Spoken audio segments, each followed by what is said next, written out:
আসসালামু আলাইকুম। বর্তমান সময়ে যেভাবে সাড়া ফেলেছে আমেরিকার লস অ্যাঞ্জেলেস, দিনের পর দিন বেড়ে চলেছে আগুন এবং এই আগুন নিয়ন্ত্রণে আনতে পারছে না আমেরিকা। এই আগুনগুলো ধরছে কেন? এগুলো আবার মুসলিম দেশগুলোকে ধ্বংস করার পরিকল্পনা ও পরিচেষ্টার জন্য হচ্ছে না তো? আসুন আমরা জেনে নিই। আজ আমাদের এখানে উপস্থিত আছে ইন্ডিয়ার ওয়েস্ট বেঙ্গলের একজন বিখ্যাত ইসলামিক স্কলার হাফিজ মৌলানা মুখলেসুর রহমান সাহেব। আমরা তিনার কাছ থেকে জানবো এই বিষয়টি। সঙ্গে থাকুন।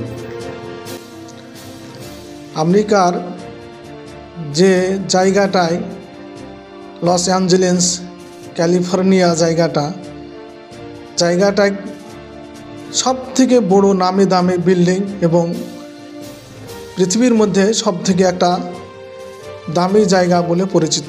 এবং ওখানে যে কার্যকলাপ হতো, আপনার অবৈধ রিলেশনের প্রমোশন দিত, মদ গাঁজা সমস্ত রকমের অবৈধ খারাপ ইসলামিক বিরোধী কার্যকলাপ হতো।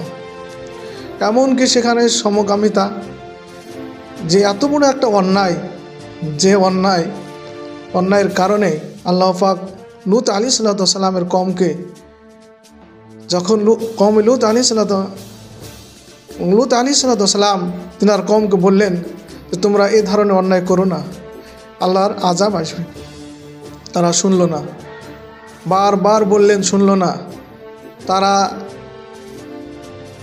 সীমা অতিক্রম করে গেল। তখন আল্লাহ পাক তাদেরকে সেই জায়গাটাকে পুরো উল্টিয়ে দিলেন। কারণ আল্লাহ পাক সীমা লঙ্ঘনকারীকে পছন্দ করেন না, তাদেরকে ভালোবাসেন না।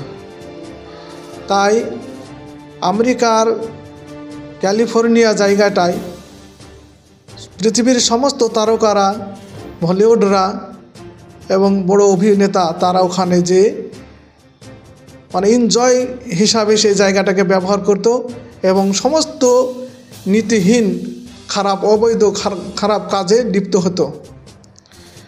এত পাপাচারের কাজ পৃথিবীকে তারা মেসেজ দিত, যেন সেটা একটা পৃথিবীর মধ্যে গুনহার একটা কারখানা বললেই চলে।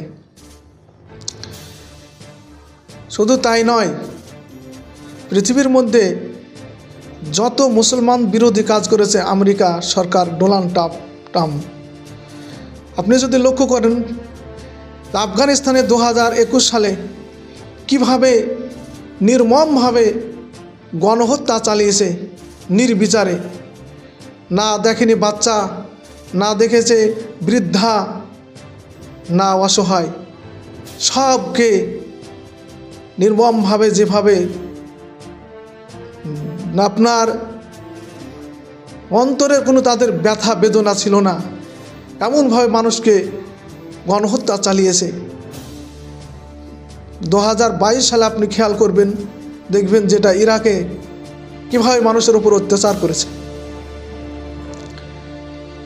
কয়েক বছর ধরে আপনার ফিলিস্তিনের ওপরে, ফিলিস্তিনের ওপরে যেভাবে নির্মম অত্যাচার অভিযান, অর্থ দিয়ে সহযোগিতা করে ইসরায়েলকে দিয়ে যেভাবে মানুষের উপরে নির্ভীষণভাবে অবিচার অন্যায় চালিয়ে যাচ্ছে।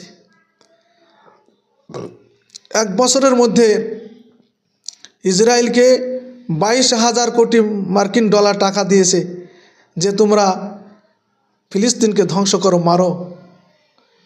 এবং সে নিজেই বলেছে যে আমি যদি শপথ যখন গ্রহণ করব, তখন আমি ফিলিস্তিনের ওপরে এমনভাবে চড়াও হব যে ফিলিস্তিনকে আমি আগুনের একটা কুণ্ড বানিয়ে দেব। এই সিদ্ধান্ত সে প্রকাশ করেছে। তা এই দেখে বিভিন্ন তার যা কার্যকলাপ, তা থেকে বোঝা যায় যে আল্লাহ পাক যখন কোনো মানুষ যখন পাপাচারে লিপ্ত হয়ে যায়, সীমাহীন পাপ করে, সীমা লঙ্ঘন করে, অতিরিক্ত পাপে ডুবে যায়, তখন আল্লাহ পাক তিনার তরফ থেকে আযাব আসে, আযাব দেন। আজ এটা নতুন নয়, এর পূর্বে যদি আপনি তাকিয়ে দেখেন মুসা আলাইহিসসালামের জামানাতে ফেরাউন অত্যাচারের মাত্রা যখন বাড়িয়ে দিল, মুসা আলাইহিসসালামকে মারার জন্য বিভিন্ন চক্রান্ত করে তাড়া করলো, তার সৈন্য সামন্ত লস্কর নিয়ে আল্লাহ পাক ফেরাউনকে নীল নদে ডুবিয়ে মারলেন। আর একটু যদি আপনি লক্ষ্য করেন, ইব্রাহিম আলাইহিসসালামের জামানাতে নমরুদ ইব্রাহিম আলাইহিসসালামকে আগুনের কুণ্ড করে ফেলেছিল, আগুনের কুণ্ড দিয়ে নিক্ষেপ করেছিল। এইভাবে অত্যাচারের মাত্রা যখন বাড়িয়ে দিল, ইসলামের ওপরে আল্লাহর শত্রুতা করতে লাগলো, এমনকি নিজে আনা রব্বুকুমুল আলা নিজে প্রভুত্ব দাবি করলো, আল্লাহ দাবি করলো, সীমাহীন সীমা লঙ্ঘন করলো। তখন আল্লাহ পাক তাকে আযাব দিলেন, নমরুদকে এমন একটা আযাব দিলেন যে আপনার মাথায় একটা মশা ঢুকিয়ে দিলেন, সে মশার কামড়ে মাথা যন্ত্রণা করতে লাগলো। তখন সে বলল, রাস্তা দিয়ে যেই যাবে আমার মাথায় একটা করে চপ্পলের বাড়ি মারবে, আর একটা করে চপ্পলের বাড়ি মারে, ওর মাথা মশাটা কামড়ানো স্তব্ধ করে দেয়, বলে যে আমাকে খুব আরাম লাগছে, তোমরা যে যাবে প্রত্যেকে একটা করে চাপড়ি মারবে। তো এইভাবে জুতোর বাড়ি খেয়ে সে দুনিয়া থেকে বিদায় নিতে বাধ্য হয়েছে। তো এই বিভিন্ন ইতিহাস থেকে আদ সামুদ তারাও এরকমভাবে আল্লাহ পাক তাদেরকে ধ্বংস করেছেন। তো ইতিহাস দেখে আমরা বুঝতে পারি যে মানুষ যখন গুনাহের কাজে পাপাচারে লিপ্ত হয়ে যায়, সীমাহীন গুনাহ করে, আপনার যখন সে সীমা লঙ্ঘন করে, তখন আল্লাহর তরফ থেকে একটি আযাব আসে। তো এই ইতিহাস দেখে বোঝা যায়, কোরআন ও হাদিসের দৃষ্টিকোণ থেকে প্রমাণিত হয় যে আমেরিকা যা করেছে তা আযাবের যোগ্য। হয়তো এই সমস্ত কারণে আল্লাহ পাক তার উপরে নারাজ হয়েছে, তাই আগুন দিয়ে তাকে সামান্য একটু আগুনের চিঙ্গার দিয়ে তার এত শক্তিকে বিনাশ করে দিয়ে তার সমস্ত প্রযুক্তিকে ব্যর্থ করে দিয়েছেন, অচল করে দিয়েছেন। সমস্ত প্রযুক্তি সব ব্যর্থ করে দিয়ে তার দামি জায়গাটাকে, গুনহার যে একটা কারখানা ছিল সেই জায়গাটায় আগুন লেগে সব নাস্তে নাবুদ হয়ে যাচ্ছে। তা এটা বলা ভুল হবে না যে গুনহার কারণে আল্লাহর তরফ থেকে এটা আযাব হচ্ছে। যেহেতু আল্লাহ পাক মানুষকে মাটি থেকে চারটি জিনিস থেকে তৈরি করেছেন, মাটি, পানি, আগুন, বাতাস। আর এই মানুষকে আল্লাহ পাক যেমনি আগুন, পানি, মাটি, বাতাস কাজে আসে, তেমন আল্লাহ পাক এই মাটির মানুষকেই আগুন দিয়ে আযাবও দেন, বাতাস দিয়ে আযাবও দেন, শাস্তিও দেন। তাই এতে বোঝা যায় যে ওরা যে কর্ম করেছে তার কর্মর একটা ফল।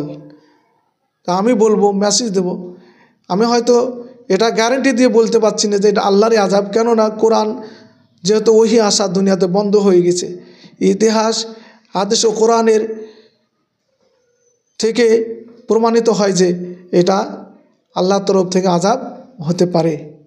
আসসালামু আলাইকুম ওয়া রাহমাতুল্লাহি ওয়া বারাকাতুহু।